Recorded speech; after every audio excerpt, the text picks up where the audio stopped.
Assalamualaikum warahmatullahi wabarakatuh. Perkenalkan, kami dari kelompok 2, yakni Muhammad Fauzi dan rekan saya Ajeng Ayu Aurelia akan menjelaskan tentang financial statement dan rasio analisis. Di sini saya akan membawakan 6 topik, yaitu yang pertama financial statement dan rasio analisis, 2. Rasio likuiditas dan rasio aktivitas, 3. Hubungan antara hutang dan financial leverage, 4. Analisis profitability dan market value, 5. DuPont system, dan yang terakhir analisis kinerja keuangan. Lanjut ke topik yang pertama, yaitu financial statement dan rasio analisis. Menurut Kashmir, laporan keuangan adalah laporan yang menunjukkan kondisi keuangan perusahaan pada saat ini atau dalam suatu periode nanti.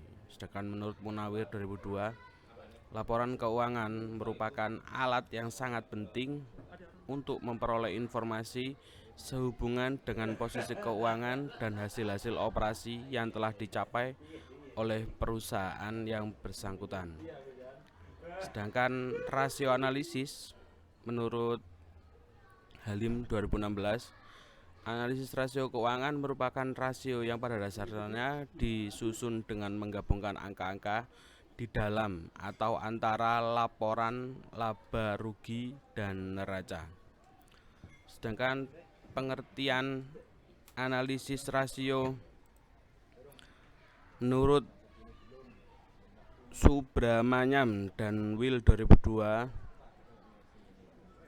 yaitu analisis rasio keuangan adalah bagian dari analisis bisnis atau prospek dan risiko perusahaan untuk kepentingan pengambilan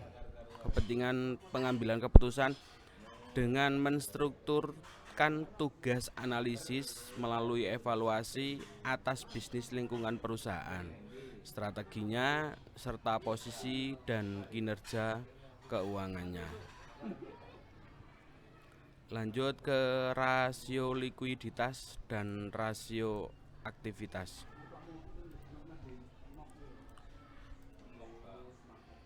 Apa itu rasio likuiditas? Rasio likuiditas adalah jenis rasio keuangan yang mengukur kemampuan perusahaan memenuhi kewajiban finansial dalam jangka pendek. Rasio likuiditas dapat dibagi menjadi 3 jenis, yaitu rasio lancar, rasio cepat, dan rasio kas. Rasio lancar adalah rasio yang digunakan untuk mengukur kemampuan perusahaan dalam membayar kewajiban jangka pendek atau hutang yang segera jatuh tempo dengan aktiva lancar yang tersedia. Sedangkan rasio cepat menunjukkan kemampuan perusahaan dalam membayar kewajiban atau hutang lancar dengan aktiva lancar tanpa memperhitungkan nilai persediaan. Rasio ini menunjukkan kemampuan aktiva lancar yang paling liquid mampu menutupi utang lancar. Yang ketiga yaitu rasio kas, jenis analisis rasio keuangan yang membandingkan antara kas dan aktiva lancar yang bisa segera menjadi uang kas dengan hutang lancar. Kas yang dimaksud adalah uang perusahaan yang disimpan di kantor dan di bank dalam bentuk rekening koran. Selanjutnya yaitu rasio aktivitas. Rasio aktivitas adalah salah satu rasio yang membandingkan antara tingkat penjualan dan investasi pada semua aktiva yang dimiliki perusahaan. Terdapat beberapa jenis analisis rasio aktivitas, yaitu total aset, turnover atau perputaran aktiva. Kedua, rasio perputaran modal kerja. 3, rasio perputaran aktiva tetap.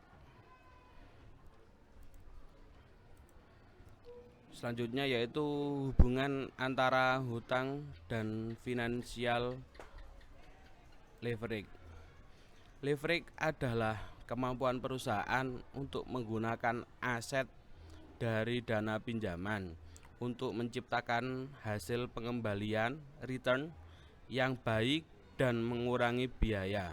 Terdapat dua jenis leverage, yaitu operating leverage dan financial leverage. Untuk meningkatkan financial leverage, perusahaan dapat meminjam dana melalui penerbitan sekuritas, pendapatan tetap, utang jangka panjang, obligasi, dan lainnya. Sedangkan operating leverage dapat digunakan untuk meningkatkan arus kas dan pengembalian. Selanjutnya yakni analisis profitability dan market value.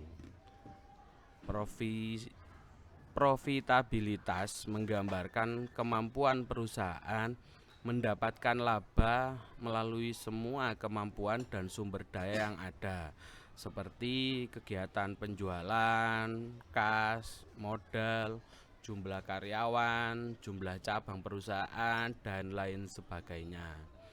Harahap menyatakan bahwa profitabilitas merupakan pendapatan bersih dari serangkaian kebijakan dan keputusan.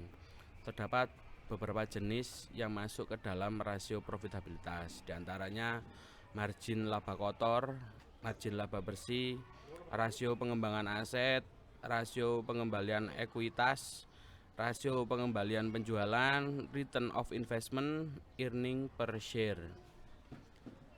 Selanjutnya, market value adalah nilai dari keseluruhan saham yang dimiliki oleh perusahaan di pasar saham.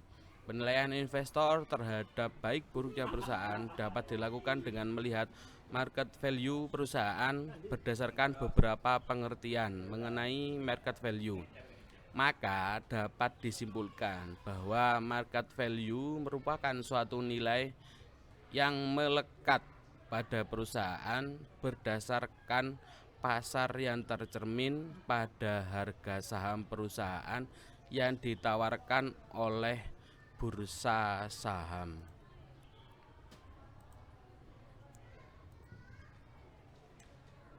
Lanjut ke DuPont System. DuPont adalah persamaan keuangan multilangkah yang memberikan wawasan tentang kinerja fundamental bisnis. Modul DuPont memberikan analisis menyeluruh tentang metrik utama yang mempengaruhi laba atau ekuitas atau return on equity perusahaan. Istilah lain untuk analisis DuPont adalah model DuPont. Nama-nama ini berasal dari DuPont Corporation, perusahaan yang menciptakan model tersebut pada tahun 1920. Rumus analisis DuPont adalah perluasan dari rumus ROE sederhana. Rumus yang diperluas ini mempertimbangkan tiga faktor terpisah yang mendorong laba atas ekuitas, margin laba bersih, total perputaran aset, dan pengganda ekuitas. Next, analisis kinerja keuangan. Kinerja keuangan adalah evaluasi suatu perusahaan mengenai aset, kewajiban, ekuitas, biaya pendapatan, dan profitabilitas secara keseluruhan. Kinerja keuangan bisa diukur melalui berbagai rumus untuk mengetahui efektivitas perusahaan secara internal. Kinerja keuangan diperiksa untuk menentukan tolak ukur atau pencapaian perusahaan saat ini. Bagi eksternal, kinerja keuangan dianalisis untuk menentukan peluang investasi potensial dan untuk menentukan apakah suatu perusahaan layak bagi pihak eksternal tersebut. Sekian presentasi dari kami. Mohon maaf apabila ada kurang-kurangnya, apabila ada keberisikan. Sekian, assalamualaikum warahmatullahi wabarakatuh.